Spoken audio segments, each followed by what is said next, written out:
Hello guys, welcome to the WTS channel. आज हम आपको मूवी एक्सप्लेन करेंगे रस्ट क्रीक। कहानी की शुरुआत में हमें एक सॉयर नाम की लड़की को दिखाया जाता है जो सेंट्रल कॉलेज में एक सीनियर स्टूडेंट होती है। और जब वो रनिंग कर रही होती है तभी उसे एक कॉल आती है। दरअसल ये कॉल एक जॉब इंटरव्यू की होती है जिसके लिए उसे वॉशिंगटन DC जाना होगा।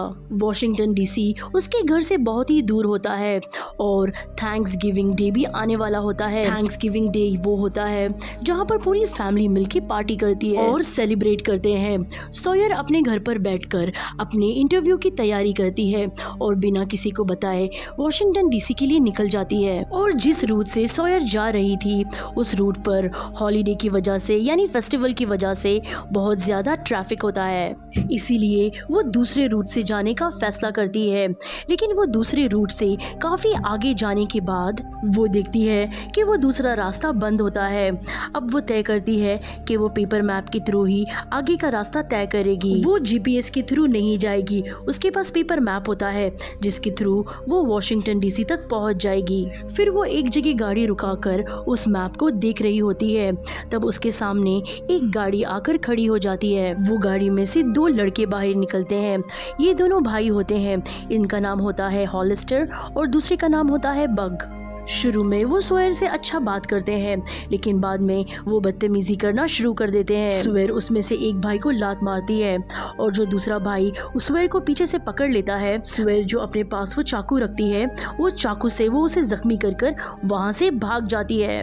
अब ये दोनों भाई किसी भी कीमत में सॉयर को पकड़ना चाहते हैं। सॉयर अपनी जान बचाने के लिए बहुत तेजी से भागती है और इन दोनों भाइयों से काफी दूर निकल जाती है। हालांकि वो इन दोनों भाइयों से तो बच गई है लेकिन अब वो जंगल में खो चुकी है। सॉयर को नहीं पता कि अब उसे कहाँ जाना है, किस डायरेक्शन में जाना है और साथ ही उसका पैर भी बहुत ही ज्यादा जख्मी हो चुका है। पूरा दिन चलने के बाद वो एक नदी तक पहुंच जाती है और तभी रात हो जाती है। सॉयर को रात वहीं पर ही गुजारनी पड़ती है। दूसरे दिन पुलिस स्टेशन में एक औरत कॉल करती है और बताती है कि कल से सड़क पर एक गाड़ी खड़ी है और उस गाड़ी के अंदर कोई भी नहीं है। पुलिस वाला जब उस जगह आता है तो वो गाड़ी को देख के समझ जाता है कि ये गाड़ी सॉयर की है। आसपास उस पुलिस वाले को कुछ भी सुराग नहीं मिलता लेकिन वहाँ पर उसे किसी के घसीटने के निशान मिलते हैं, इसीलिए पुलिस वाला आसपास के घर में भी जाता है। तभी वो हॉलिस्टर और बग के घर पर भी पहुँच जाता है। उस वक्त हॉलिस्टर घर पर होता है। पुलिस वाला हॉलिस्टर से पूछता है तुम्हें पता है ये गाड़ी किसकी है, लेकिन हॉलिस्टर साफ साफ मना कर देता है। अब यहाँ पर उसका भाई बग भी आ जाता है जिसकी टी-शर्ट पर खून का निशान भी लगा होता है। ये वही होता है जिस पर सॉयर ने हमला किया था। हालांकि पुलिस वालों को उन दोनों भाइयों पर शक हो जाता है लेकिन इस वक्त उस पुलिस वाले के पास उन दोनों के खिलाफ कोई भी सबूत नहीं होता, इसलिए वो इस जगह से निकल जाता है। उसके बाद हमें सॉयर को दिखाया जाता है जो अभी भी नदी के किनारे होती है।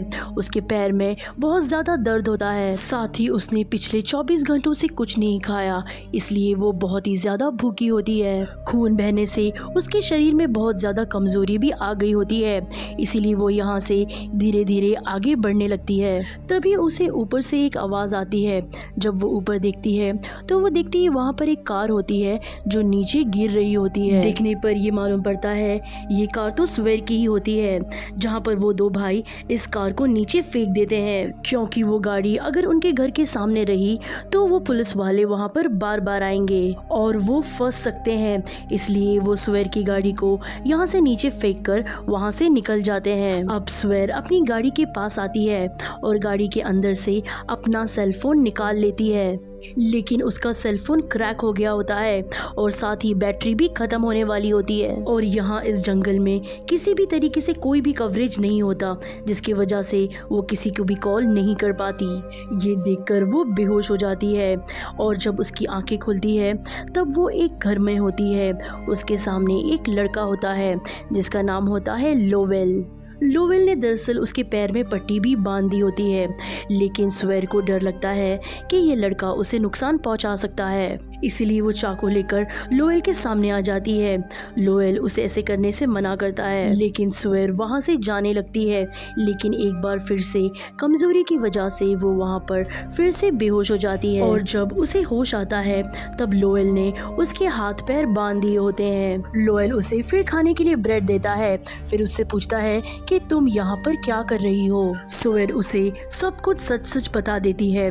फिर हमें उन दोनों भाइयों को जंगल में दिखाया जाता है जो अब भी स्वेर को ढूंढ रहे होते हैं। उन लोगों को स्वेर के कपड़े का एक टुकड़ा मिलता है जिससे वो समझ जाते हैं कि स्वेर अभी भी कहीं आसपास है। तभी हमें स्वेर और लोएल को घर में दिखाया जाता है। वो लोग आपस में बात कर रहे होते हैं। तभी घर के बाहर गाड़ी की आवाज़ सुनाई देती है।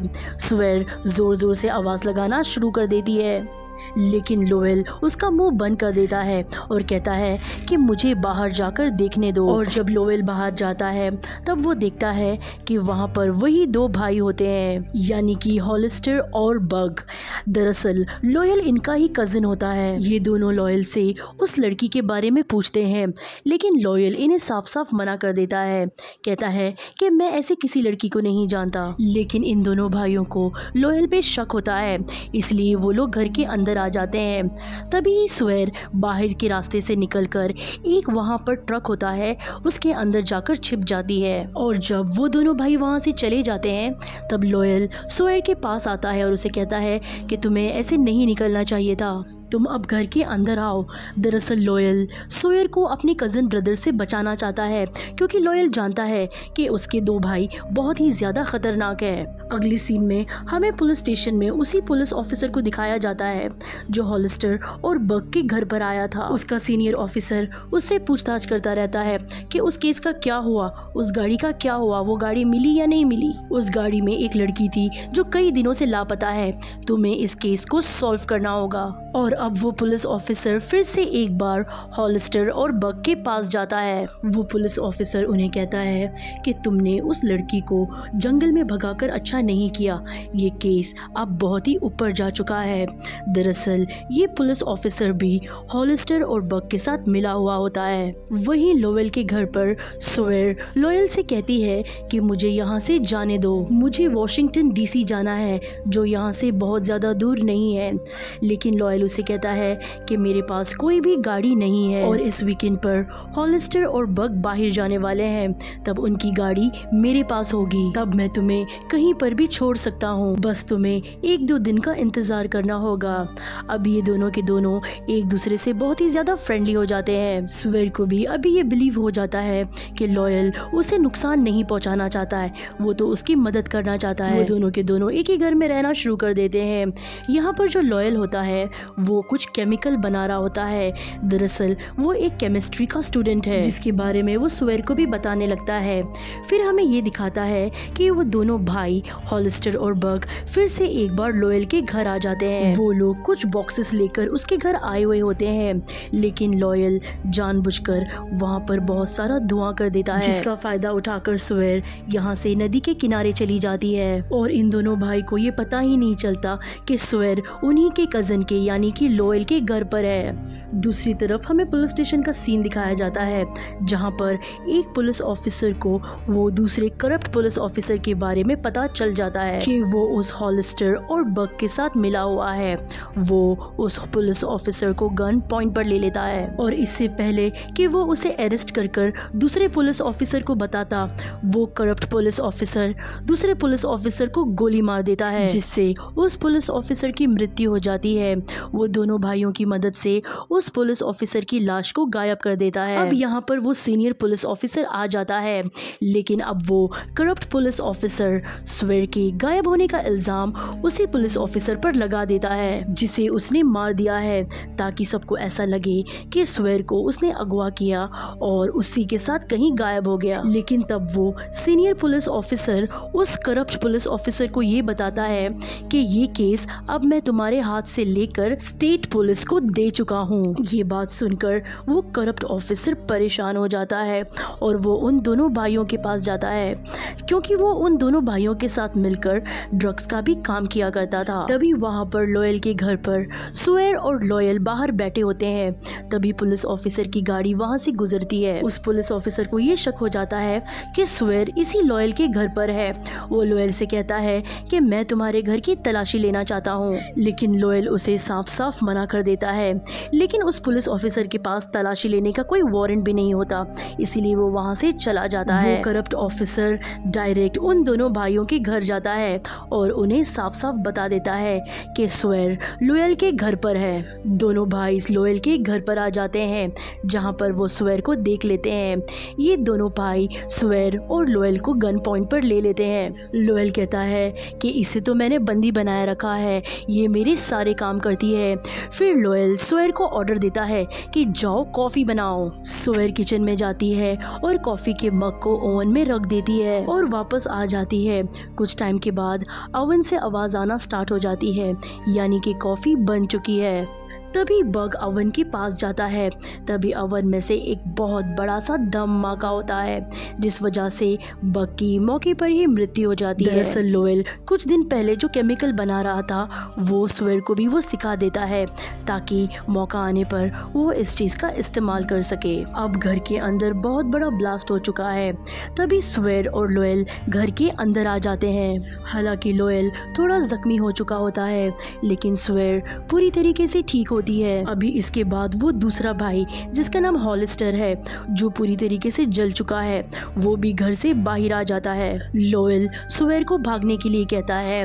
हॉलिस्टर उसे पीछे से गोली मारने लगता है और इससे पहले हॉलिस्टर स्वेर पे गोली चलाता, पीछे से लॉयल आकर उसे धक्का मार देता है और उसकी गन लेकर उसी पे तान देता है। लेकिन तभी ही पीछे से वो करप्ट पुलिस ऑफिसर आ जाता है, जो कि उन दोनों को मार देता है, यानी लॉयल और हॉलिस्टर को।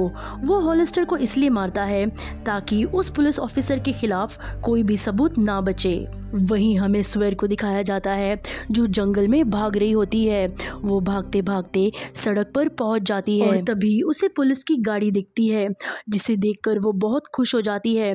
वो पुलिस की गाड़ी में बैठ जाती है और इस गाड़ी में वही करप्ट पुलिस ऑफिसर होता है।